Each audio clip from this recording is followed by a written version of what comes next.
Welcome to Zoom at 8. We are so glad you're here. We're here every Tuesday night. I am your host every Tuesday night for Zoom at 8, Julianne Peterson with Old Capital Lending. And we are real specialists in multifamily. So if you're looking for debt, Old Capital has it for you. We've closed 6,500 loans. We've closed 1.2 billion a year. And by the way, there's some lenders, we're a broker. There are some lenders out there that don't even get at 1.2 billion. So you're in good hands, especially in the Texas market. We do nationwide. So multifamily is our specialty, but if you've got other asset classes like construction, you got ground up construction, I'm working on a deal right now. If you've got mobile homes, you've got, maybe you're looking at an industrial building. Those are things that I can help you with, all right? And at Zoom at 8, we are here to educate you and also to network and have a little bit of fun. Let's get on with the show. Tonight, I am so excited, all right? And as I mentioned, Bernard Reisz is here. He is here with us. I'm super excited to understand how we can be better serving our clients, our investor pool, on ways to use how to help them use their money in deals that we have, okay? There are many different types we've shared with you in the past. I've shared with you insurance companies, how you can use your whole term life insurance. But there are other vehicles. And tonight, Bernard is going to walk us through here. And I got to say thank you to Kyle Candlish. Sorry about that. I want to thank you because Kyle was in the room when there was a fist fight going on, when we had two people in Zoom at 8 that were going, throwing punches like UBIT, no, UDFI, no, yes, and this and so forth. So I said, all right, let's table that. I got to get the professional in here and set us straight. So I reached out to Bernard, and the reason why is because Kyle put me in contact. Let's learn about Bernard Reisz. Is a CPA and a Chief Education Officer for real estate centric financial services at resurefinancial.com and at members.resurefinancial.com. These are delivering objectives and expert info on self-directed retirement accounts, your self-directed IRAs, your QRPs, your solo 401ks. He also educates on 1031 exchanges, cost segregation, life insurance, entity structuring, title, and so much more. So this is the guy. You signed up for tonight's speaker, and you're going to be overwhelmed. Bernard's goal is to empower real estate investors to maximize wealth and successfully interact in the tax and financial marketplace from a position of strength. There's a lot of gray area. There's a lot of people saying one thing and maybe not the truth. He provides an integrated suite of real estate financial services under one roof, okay? So it is his mission with Resure's that he wants to elevate how these services are delivered. And I am so excited. He delivers daily live tax and financial tips at Resure's free investor education platform. So you need to join him for these live events and ask your questions. But let's get those questions answered today. You can go to members with an S, members.resurefinancial.com. We're going to get that into the chat box so you can have that. Okay, if you didn't get your pen out, we'll have that for you in the chat. So I am super excited that Bernard is here. Bernard, you're going to make me look great. And I love that. That's so awesome. All right. So Bernard, this is amazing. You're doing so much great work within the multifamily community as other asset classes, I'm sure. But I need the truth on self-directed retirement accounts. Can you help us with that tonight? I'm looking forward to this. This is very exciting. I'm ready to dive in as soon as you are. Okay, awesome. I'm going to switch it over to you unless you want me to dive in and start asking questions. What works for you? Yeah, you know, you can pass it over to me and do it that way. You are in charge, Bernard. Have at it. Thank you so much. All right. Let's see. Do I need to be a speaker? You are. You can share your screen. You're good to go. Beautiful. And again, I want to say that Bernard is a CPA. He's the one, and your CPA is the one that's going to say yes or no to what you think or what someone has told you works or doesn't work. So that's, Bernard, take us down that road. Let's do this. Firstly, Julie, thank you so much for hosting. I was frankly, based on some of the prep, I thought this would be a nerdy event. It's going to be nerdy, but it's also fun. I just love the vibe. Thank you so much. And Kyle, honored by the intro that you've made, and hopefully we'll use tonight to shed some light, get some clarity. This is a super important topic for LPs and GPs. It's a topic about which there is lots of incomplete information, sometimes somewhat misleading information. So hopefully we can set things straight. I gotta say, when you describe like that, slugfest, UBTI, UDFI, that sounds like incantations. So let's get into it. In order to do that, I think we're going to need a bit of a crash course in self-directed retirement accounts. Some of them may be redundant, but some of it is just to make sure we're all on the same page. So lots of terms that get bandied about, and we've got to define the fundamentals, define those terms in order to kind of really drill down into UBTI and UDFI.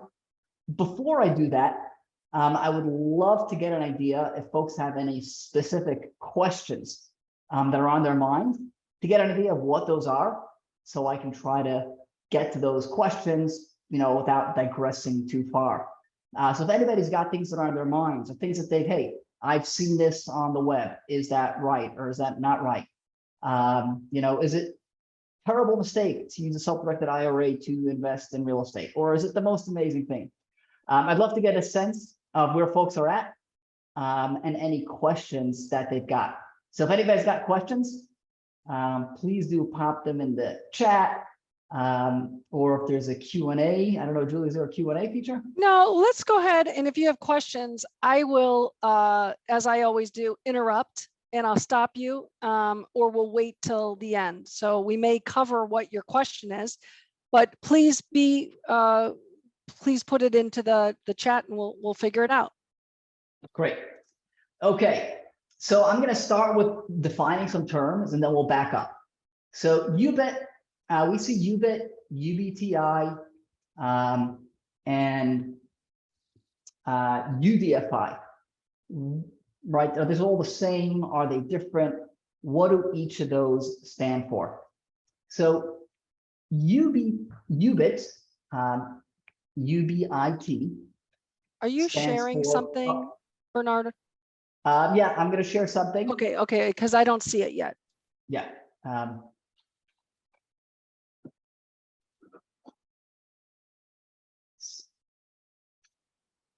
right, I'm going to skip the resource. UBIT is unrelated business income tax. So if you actually owe tax, we say you have UBIT liability. But what kind of income generates that tax liability? That's UBTI, unrelated business taxable income. And then there's kind of a subset of UBTI, which is referred to as UDFI, unrelated debt financed income. So these are types of income that can be taxable, that can generate tax liability to tax advantaged entities. So it's important to understand that these are not taxes that apply specifically to retirement accounts. More or less, it applies to any tax favored entity. So charities, educational institutions, universities, Anybody that otherwise does not pay tax, if they have UBTI or UDFI, will have to pay tax. So it's not like anybody was picking on self-directed IRAs over any other type of taxpayer or account. And in fact, the key to understanding this terminology is to understand its origin, which is outside the world of IRAs and 401ks, because in fact, the tax predates the existence of some of these account types. So what do we mean by unrelated? Unrelated to what? So the story behind this goes back to the 50s and 60s.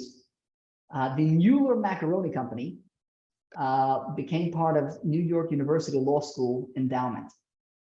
So now we had an educational institution that was competing with traditional businesses, right? And now New York University does not pay taxes, right? They don't pay taxes. They're a non-for-profit educational institution, and they were selling pasta. And as you can imagine, had Congress not done anything to change the laws, every single business today would be owned by charities. And I'll explain why. If you have to pay taxes and your competitor doesn't, it's just a matter of time before they put you out of business, because they can charge less and still be way more profitable because they don't have to pay taxes. So obviously that created a lot of outcry, and Congress introduced a rule that says, hey, New York University, the reason why you are tax exempt, right? Your tax exempt purpose is the provision of educational services. So anything you earn from providing education is not taxable. Suppose you do something that is unrelated to your tax exempt purpose, like selling pasta,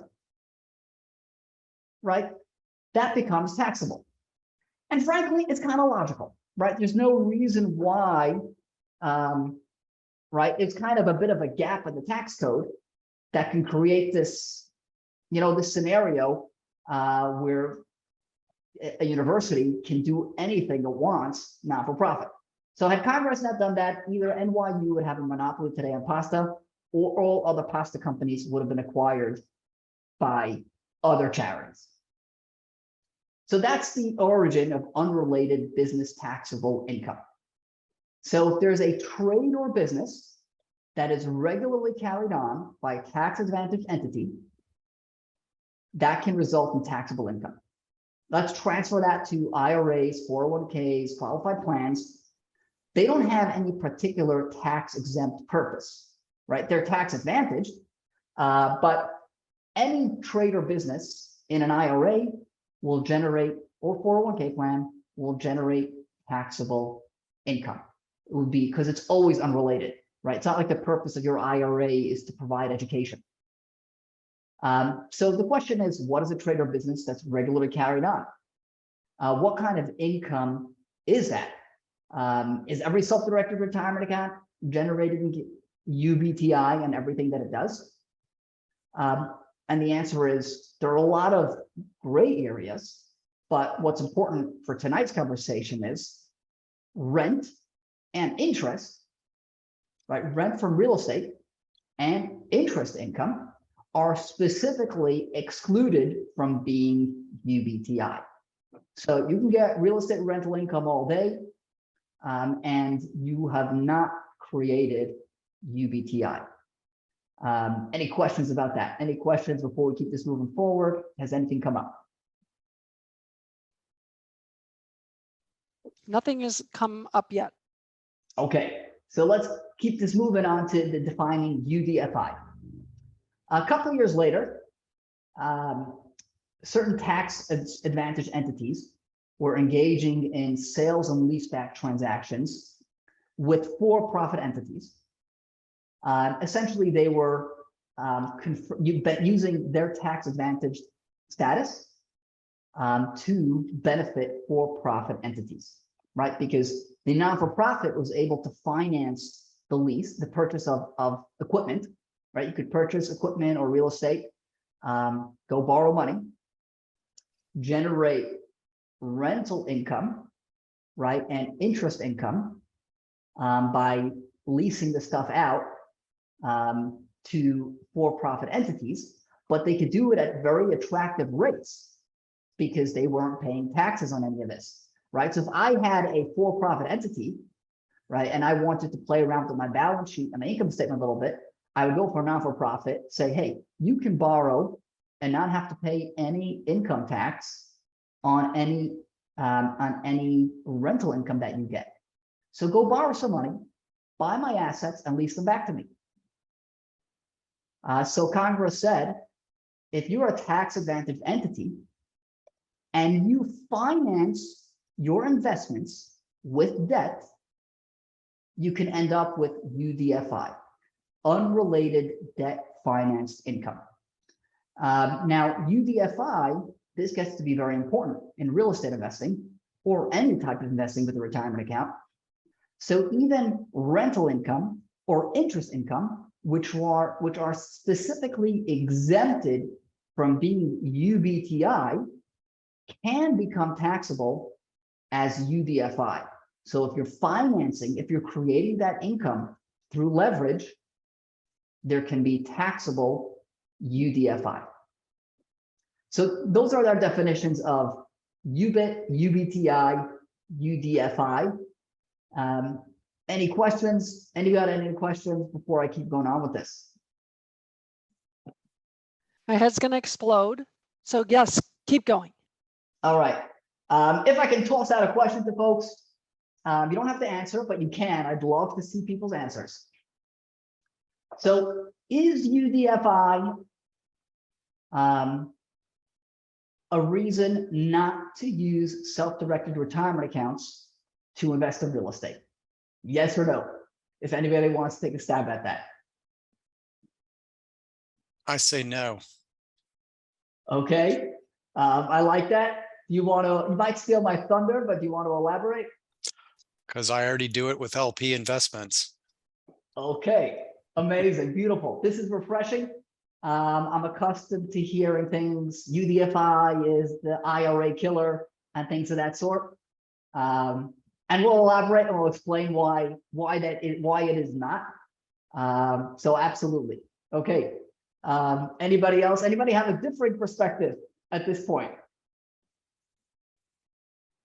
What's your question again? Is UDFI a reason not to use a self-directed retirement account to invest in syndicated real estate or leveraged real estate? No, because the cost seg and depreciation will more than offset the UBIT taxes or UDFI taxes. Okay, that's definitely one portion. That's one key component of it. So absolutely. Okay, I'm liking this group. I'm getting the same answer. And frankly, I'm used to seeing the opposite. Oh, I saw on the web that something this UDFI is the. So let's get into the nuts and bolts of how to approach this. Another question I toss out: to what extent, does UBIT apply to all retirement accounts, or are there any retirement accounts to which UBIT does not apply? I don't think it applies to the solo 401k, right? Okay, we'll see. We'll get to that. Yeah, I was going to say the same agree thing. with James. Yeah. No UDFI on solo 401k. UBIT. No UBIT. Okay. But if it's generating taxes, then couldn't it offset them?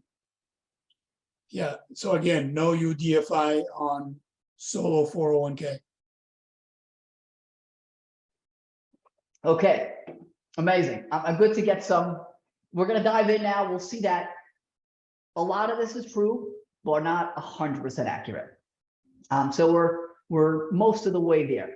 So we're going to back up a bit and we'll define the different groups of retirement accounts and then how this stuff impacts them. So there are many ways to classify retirement accounts.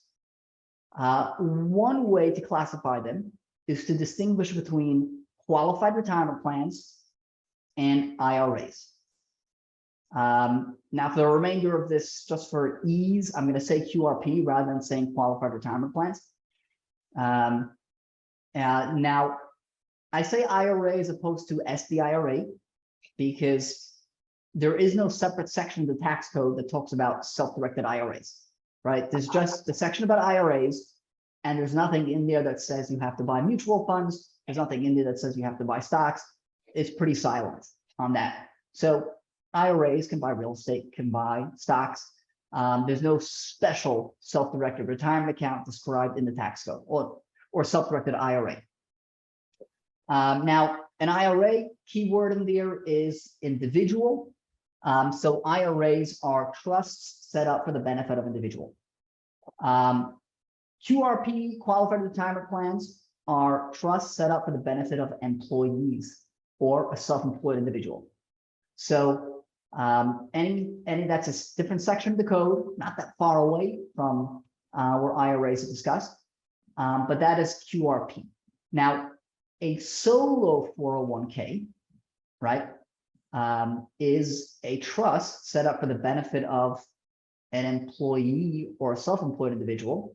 So they belong, for most intents and purposes, under the QRP umbrella.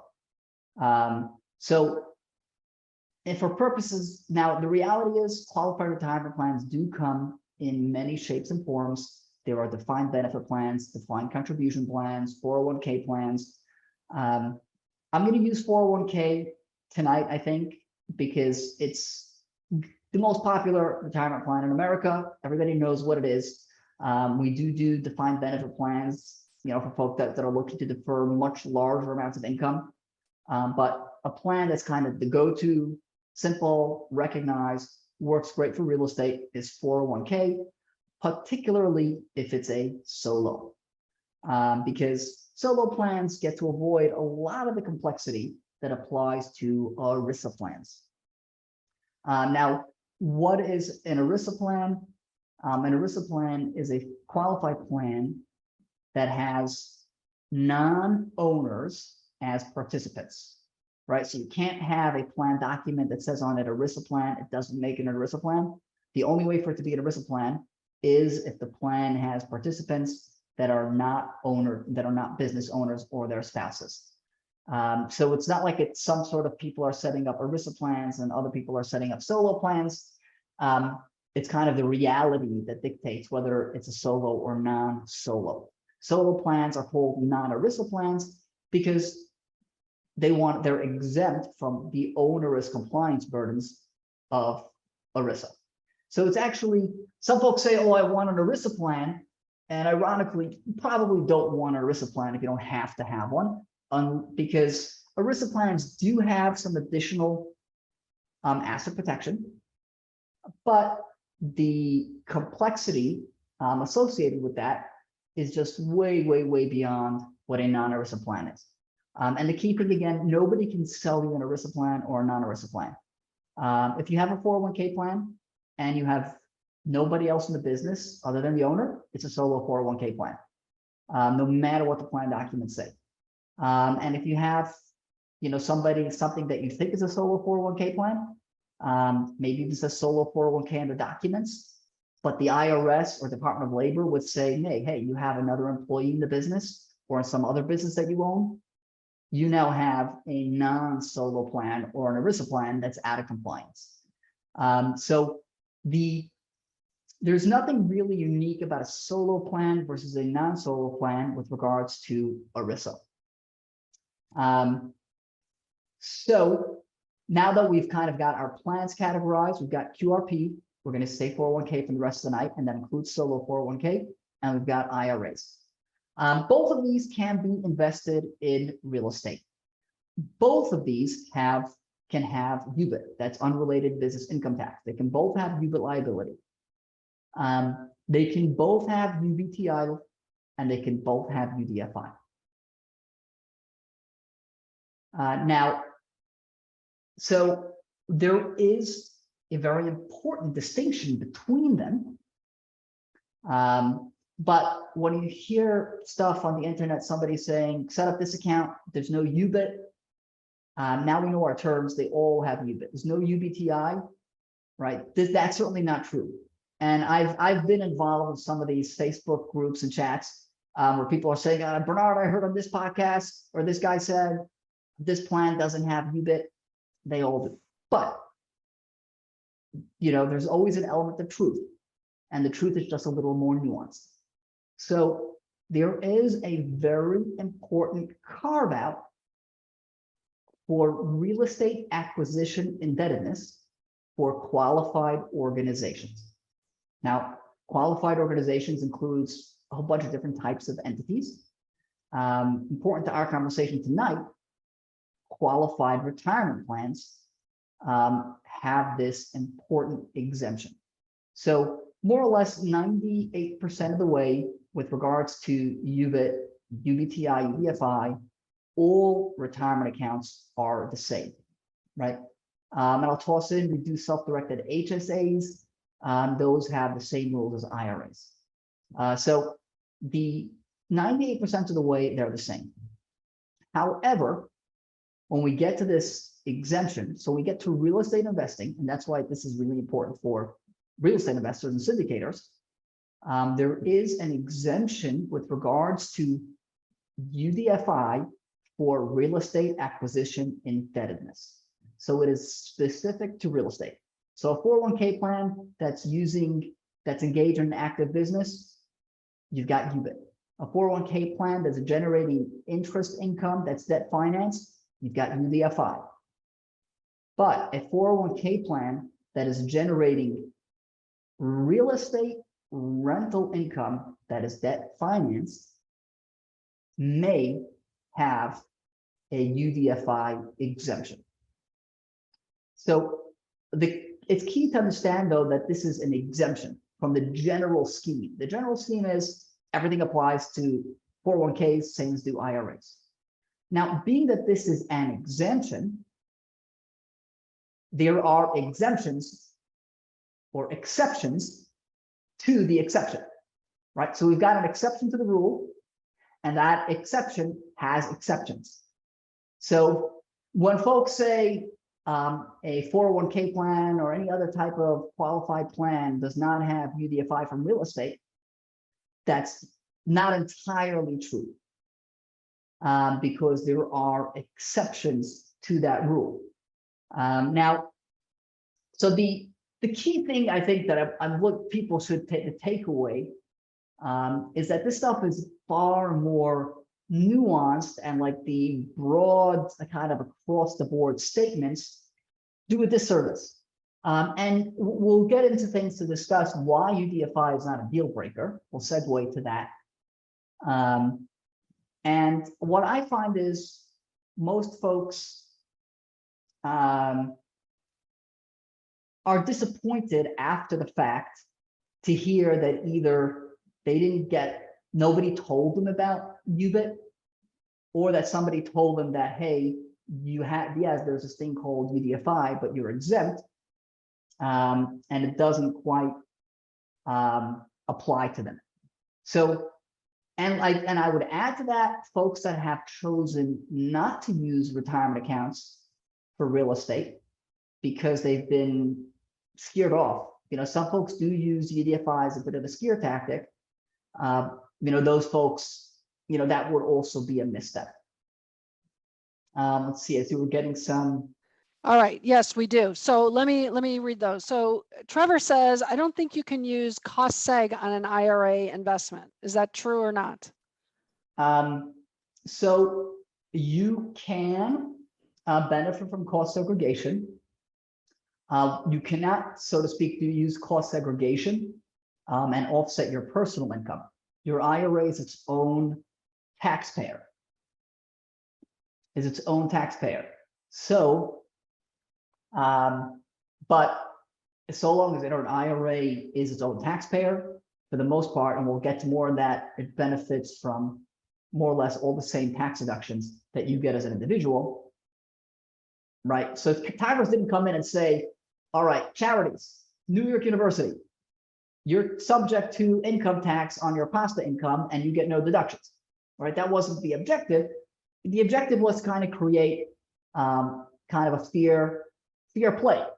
So, all right, you're doing something that you're competing with regular traditional businesses. You're going beyond investing and you're not just providing education. We wanted everybody to be on equal footing. So we kind of want to, all right, you're going to pay income tax, but of course you get all deductions that anybody else will get. Okay. So on a solo 401k, is the owner and the spouse? Is the owner and spouse, right? I'm not sure how. Yeah, No, that is I correct. think he said, okay, good. Yeah, because he said, Okay. first he said just owner. So I was like, well, I remember seeing a plan where your spouse would be included and it wouldn't disqualify that plan. Okay, perfect. That Thank is you correct. for qualifying that. Okay, and then Dean says, do you agree with below 5 points with UBIT and UDFI? Both IRA and 401k are subject to UBIT on ordinary income. Do you agree or disagree? Yeah, it's hard for me to give a one-word answer, but I'm going to say yes, there's a little more nuance, but Okay. it's not going to be because of a distinction between the two. Okay. But All right, so neither IRA nor 401k are subject to UBIT on rental passive income. real estate specifically, correct. And now UBIT is a bit of a broad term. So, okay, I think the way Dean means it, the answer is yes. Okay, so neither IRA are subject to UBIT on rental passive income. So that's good. IRC or IRA 504C exempts 401k, but not IRA from UDFI in purchasing real estate. So we just spoke about that. That's what we Okay. just spoke about, that there is an exception and there are exceptions to the exception. Okay, solo 401k has to file 5500 EZ if it has greater than 250,000 in assets. Correct. That's true. And self-directed IRA can use cost seg depreciation to offset taxable income for UDFI. Yes. Okay. This is some deep stuff, Bernard. I'm sure there are other people spinning in the room like my head is ready to explode. You keep going. Okay. Yeah. So I'm going to try to conclude with why UDFI is not a deal breaker, even when it does apply. So Once again, I'm gonna- Bernard, do you have pictures? Do you have anything that you're sharing? Because I don't see it. I wasn't No, I'm sure not if you sharing did. anything. Okay, perfect. So I'm going to toss out some questions again. When UDFI applies, what is the tax rate? Anyone want to take a stab? Say it one more time. What is the tax rate that applies? 37%. Okay. Any other takers? I say 20. Or does it matter with the state? No, it's all fed. I'm gonna guess 21. Okay. Any other takers? Everybody's right. But what everybody's right also maybe means that everybody's a little wrong. So everybody's right. Now, when UDFI applies, how much of the income is taxable? Any takers on that? None of it. Now, when UDFI does apply, how much of the income is taxable? So suppose at the end of the, suppose there's income. There's a deduction, a small deduction, but for the most part, it's the whole income. Okay. Any other takers?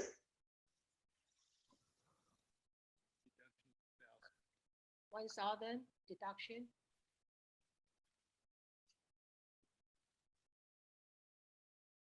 Okay, so here's the thing.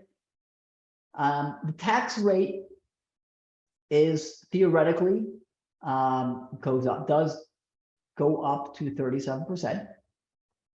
But very importantly, right, real estate tends not to show net taxable income. So we know already you get all the deductions, right? So it tends not to have net taxable income for a couple of years. You know, it's not necessarily the cost segregation that's making the difference, right? And with cost seg, it just ends up the carry forward for you know, there's a carry forward usually. So the non-cash deductions, right, real estate, first couple of years, you're usually not showing that taxable income. So you're not seeing any of that 37%. Now, it doesn't jump up to 37%. There are income tax brackets, just like as individuals have, there are brackets. But you do hit the top bracket relatively quickly. The brackets are what we call compressed. So you get into higher brackets pretty fast. So where does it usually play a role? At the sale, right? But at that point, you're looking at capital gains rates, right? So you're looking at typically nothing higher than 20%. So that's with regard to tax rates and net taxable income. Now, most importantly, when there is UDFI, right? Let's go back to NYU, right? NYU went to buy, or any other charitable entity, right? What they were abusing was their ability to use leverage. Now, frankly, if I were to ask you a policy question, if you're a policymaker, and I were to ask you, okay, folks, these charities, they have $1 million to invest, and now they borrow $3 million. How much of the income should be taxable? Right? We're targeting the debt. So the equity remains tax-free. The return on the equity remains tax-free. Using leverage does not taint all the income. So with that in place, if you were to ask, if I were to offer an investor, say, hey, you can buy a 10-unit all cash, right? You have cash, you can buy 10-unit all cash. You have $2 million of cash, you can get 10 units, right?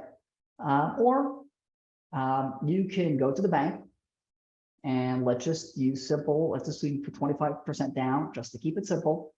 And so with your $2 million, if you want, the bank will give you another 6, and you can buy $8 million worth of real estate. Instead of getting 10 units, right, you can get 40.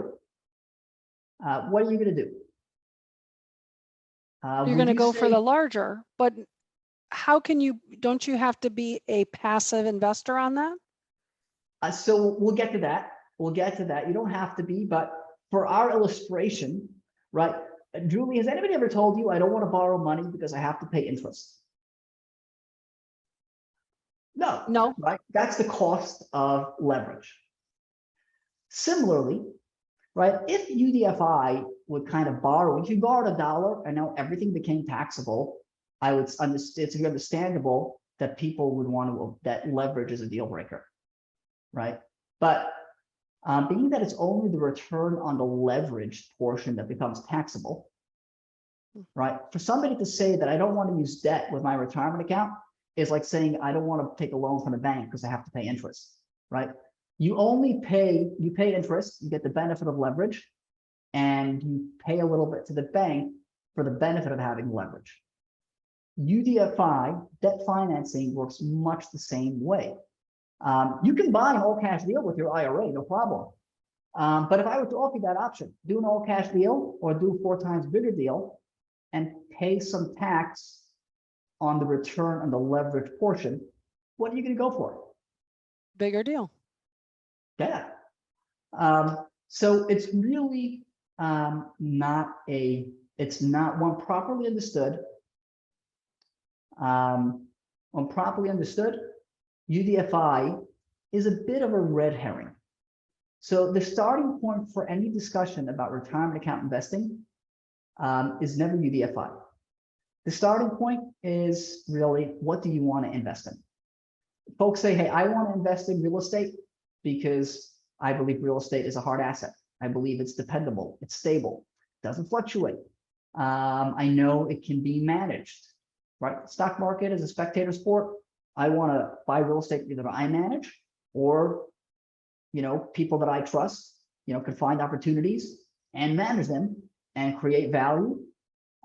So if that's the mentality of the investor, they know the asset that they want. Then there's almost like a no-brainer to use a self-directed retirement account. The secondary question is, all right, which retirement account structure am I going to use? Now, UDFI is not the determining factor in most scenarios, because people that are setting up non-compliant qualified plans or solo 401ks, right, to avoid UDFI, that can come back to bite pretty harshly. So what you really want is, based on my profile, my tax profile, which account type is best for me, right? So to have a qualified plan, including any type of solo 401k, there are certain criteria that have to be met. And also, sometimes you see people having some form of qualified plan that should not have any type of qualified plan. Other times we'll encounter folks that have some sort of qualified plan that are treating it as a solo plan when it is not in fact solo, because maybe they have an employee in some other business that they own. So the key thing is to really get the correct account structure based on your tax profile. Now, assuming everything fits and you're eligible for every single account structure out there, by all means, go for the qualified plan that sidesteps UDFI. But don't use UDFI as a shoehorn to get into a plan structure that will otherwise not be non-compliant. So my question is, how do you know if the plan you're in is the right one for you, and if you are getting UDFI or getting taxed when you shouldn't be? Yes, so there is a huge, I don't like to say gap in the marketplace for this. There are some folks that are completely silent with UDFI. It's buried in the fine print, sure, self-directed investing, set up your account. Some other folks that use the UDFI to push folks in different directions, either to set up some account type that's being promoted as being superior, or telling people don't use your retirement accounts because of UDFI. So we have the discourse and the dialogue. Well, there isn't much dialogue, but the avalanche of monologues on this topic is usually, presenting a view that's skewed or not presenting anything about it at all. And that's really why we created, right? I'm a CPA by trade, background, done a lot of interesting things, always getting into new things, and helping clients with a range of tax structures. And then we see the type of things that get pitched to people, we see the issues, and that's why we created the membership, right, space. Again, it's not paid, it's education space here, to try to push out this information. We do live discussions, and we do set up these accounts, but we want folks getting the education beforehand, because I deal with a lot of folks that have these accounts, and then they're coming to me after the fact, right? And I get retained to be a consultant and try to sort things out. What we really want is folks to get the education beforehand, and then they can get the right account set up in the first place. Because once things are set up and money is in deals and money are in plans, it's not easily unwound. So really honest education that folks that really want to just say it like it is, don't want to promote one thing over the other, is what folks need to find. This space, we're trying to do that. We're doing our best. We want to raise, You know, I know raise is a big word, so not raise capital in that sense, but really just want to raise the level of the industry where people know they can get good information. Raise awareness, really. So I know that this is some heavy stuff. And I was also, when I started investing, you know, they said, oh, just go talk to this guy. I had no idea what he was saying. I'm like, okay, I'll sign there. So if somebody's in the same kind of place as I am, it still works for me because I am self-employed. But if there's a situation where, oh my goodness, I now have an employee, do I need to change that? Do I need to fix that on the assets that I currently am invested in? So things that somebody has an employee, they definitely things changed. So assuming that employee, you know, works 1,000 hours per year, or they're not working 1,000 hours per year. They haven't done that yet, and we cash this ahead of time. There are a lot of things that can be done. We have folks that are investing in real estate in non-solo plans and ERISA plans, but ERISA plans bring with them an entirely new level of discussion that we take people through. So we do it as that kind of thing we do as a consulting process. But yes, if somebody is in that situation or is head of that situation, great. Their business is growing. They have employees. That's a wonderful thing. But don't overlook the compliance of a 401k plan that you want set up. Get it up to speed, make the changes that are necessary, and do it with folks that are aware of all the pros and cons of every structure and will share those with you, not just say, hey, sign on the dotted line. Well, I could have used you probably 5 or 6 years ago, so I'm knocking myself for that. If somebody wants to speak with their investor about this, you know, you could go in and, you know, and explain it, but we are not we're not the experts, right? So if somebody wanted to get more information, would they reach out to you? Would you have our clients talk to you? What is the best way for us to educate our clients so that we're providing, you know, another level of service for them? Yes, this is a great question and very, very important. So I get one of the things that's been happening is getting inundated these kind of requests, right? And so I do a lot of hourly consulting, but then I realized, hey, we're not changing the industry this way. That's why the education platform was created. They can go there, they can get answers to a lot of questions. And this is what you can say because, all right, some folks we may say, okay, yes, let's schedule a one-on-one consult. But we can help the overwhelming majority of people just by saying, hey, this is what you need, this is what you don't need. And that's the goal. The goal is to really elevate this industry and get people in the right place. Because when things are not the way they should be, it harms the entire industry. So it's not just, right? We have, thankfully, an amazing thing going. The ability to tap into retirement accounts for real estate investing is incredible. It's incredible for LPs, incredible for GPs. LPs get access to deals, GPs get access to capital. But the moment the IRS says, hey, this is being abused, they tighten the screws, scare people off. And or sometimes they just go to Congress and say, Congress, we need you to rewrite the rules here because people are playing games with this.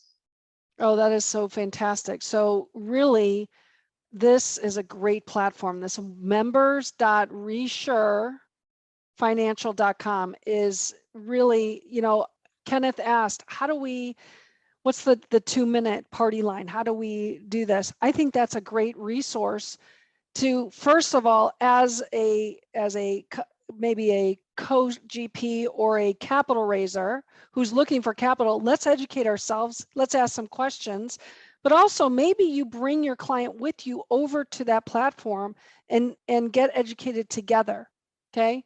I think this is fantastic. So is there a summary that you provide for these QRPs, 401ks, anything that you might be able to, somebody could have as a summary? Yes, if folks, as they some folks go there and they hit join, right? And I'll know who's here tonight. I can tag them, right? Because there's a lot in there. There's a lot there, right? And I know it's in there, but for folks to sift through it is not so easy. But if somebody joins, there's an ability for them to ask, hey, to mention what topic they're interested in. But if I see anybody from tonight, I can tag them on what I think will be helpful. Really some really helpful stuff, flowcharts and stuff that can really help them. Wow, this is great. Perla asked, what tax form should we be filing each year for our self-directed IRA? So Tell your Yeah. tell your CPA to figure that out. No, just kidding. I wish we could do that. I wish we could do that. CPAs are amazing. I don't say that because when I say CPAs, I don't mean CPAs as in people that have the designation. What I really mean is the folks that do your taxes and do it well are incredible. To keep track of IRS forms is the compliance work, it's insane, right? So hopefully the folks that are doing it right, it's a full-time thing to stay on top of just putting things in the right boxes. Again, the ones that are doing it correctly should not understate that. And when it comes to more niche kind of things, even great CPAs don't have the bandwidth. They can't be all over. The CPAs get inundated with questions because so many things are like ask your CPA. And some of it is everybody wants to pass the buck, right? And so, but the trouble is the CPA doesn't necessarily know everything, nor can they be expected to know everything. The answer is to that question is certain forms are going to be filed by an IRA custodian. And those applies to all IRAs, whether you have it at Vanguard or it's self-directed. There's a form that the custodian is going to file, and you may not have to file anything. If you do have to do UBIT tax reporting, the form is a 990T, and that is the only tax return, at least at the moment, that we take on new clients for, is forms 990T. So that would be the tax form that applies, and may or may not apply. So in a case like me, where I need to figure out, am I doing this correctly? I can hire you, and your clients can hire Bernard and his company to go over, am I using this correctly? And if I have a CPA, maybe I do, could I bring my business to you? No or yes? Can I bring my CPA, my tax filings to you, and you would be my CPA? So only for IRAs, Okay. meaning only for IRAs. That's important to understand that your IRA is its own taxpayer. It has very little to do with your personal tax return. Yes, sadly, I know I said CPAs are amazing a moment ago, but I do have one client. We set up a self-directed IRA and we share information about UDFI and we explain to him that has nothing to do with his personal tax return. And we were very communicative with him, but apparently, his CPA said you have a self-directed IRA, and he charged him like 4 times as much as he usually otherwise would for his retirement, for his personal return. 2 mistakes, right? One is like, okay, he just paid a bundle. But paying a bundle, folks, sometimes when it comes to financial products, when things are done incorrectly or not optimally, the actual out-of-pocket cost is never the biggest cost. It's always the hidden stuff, right? So to have your IRA K1s reported on your personal tax return, right? That's a mess that nobody needs. So it's its own taxpayer. So like you can have one person doing your IRA stuff, somebody else doing your personal stuff, because it's essentially 2 taxpayers. It's just the IRA is something that you control, but it's its own taxpayer. That is so valuable. I've never done that. And I feel like I've missed a whole piece of that. So that's amazing. How do we get a hold of you? There are a lot of places where I can be found. I love to say the easiest is the members.resurefinancial.com. I spend time there. This way, you know, I am on LinkedIn, I am on Facebook, but I can be most productive and effective and impact the most people by doing it through a member space that allows everybody to benefit. And not just it's about us benefiting from each other, actually, folks bringing ideas, bringing questions. So this is, I think, the way we can help each other most and be the most impactful is in kind of that more community kind of setting. You know, it's gated in the sense that, you know, everybody is welcome so long as, you know, we're providing information that's going to help investors. Amazing resource. I am so thankful to know that you're there, that you can help me along with, you know, all of our investors here on the call, as well as their clients as well. I mean, this is amazing. I've never had such a resource. So thank you so much for joining us tonight. We so appreciate the information you shared. And I hope that, you know, I'm going to reach out so I can get some help on where my direction is and make sure I'm not causing any problems for the IRA or my IRS rather. And I hope that others here tonight are finding it as much value as I have. So I thank you for joining us tonight.